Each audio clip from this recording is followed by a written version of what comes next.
Man ļoti patīk šī diena. Ir prieks atrasties šeit, šajā vietā. Viss šitais ir tāds viens liels wow! Fantastiski. Man ir liels prieks. Katru gadu mēs ar bērniem gaidām šo konferenci, un mēs esam ļoti priecīgi, ka ir cilvēki, kas uzņemās, kas dara un izdara skaisti, kvalitatīvi, iepriecinoši. Es šeit redzēju pat cilvēkus, kas nav no ticīgām ģimenēm, bet kurus ir uzrauguši kaimiņi, draugi. Un, man liekas, ka jūs pievedat bērnus tuvāk Dievam, tas ir superīgi.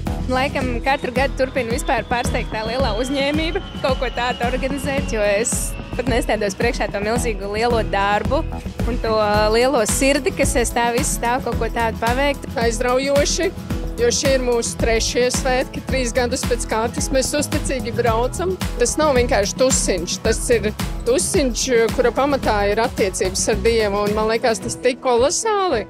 Man šie svētki šķiet kā tāda bērnu apvienība, kristiešu bērnu apvienība, kad ir ļoti fantastiska kompānija un kopā var darīt lielas lietas. Šāda kompānija nav nekur citur kā tikai te. Brīnišķīgi, ļoti jauka diena, aktīva, bērniem ir interesanti, vecākiem interesantas sarunas un vienkārši forša kopā būšana. Ir lietas, kas man lika aizdomāties vecāku seminārā. Jā. Un bija ļoti labs seminārs, ko Dāvids vadīja. Pirmoreiz mans puika kāpa uz skatuves, piedalījās korī, tas man ļoti svarīgi. Patika dziesmas, viņas bija mūsdienīgas, foršas, atraktīvas, man liekas, tieši tā kā bērniem mūsdienās patīk. Teātris tiešām ļoti iedvesmojošs un spēcīgi. Tā maizes laušana, tas man arī uzrunāja. Ir jāuzticas Dievam, jo Dievs var izdarīt jebko.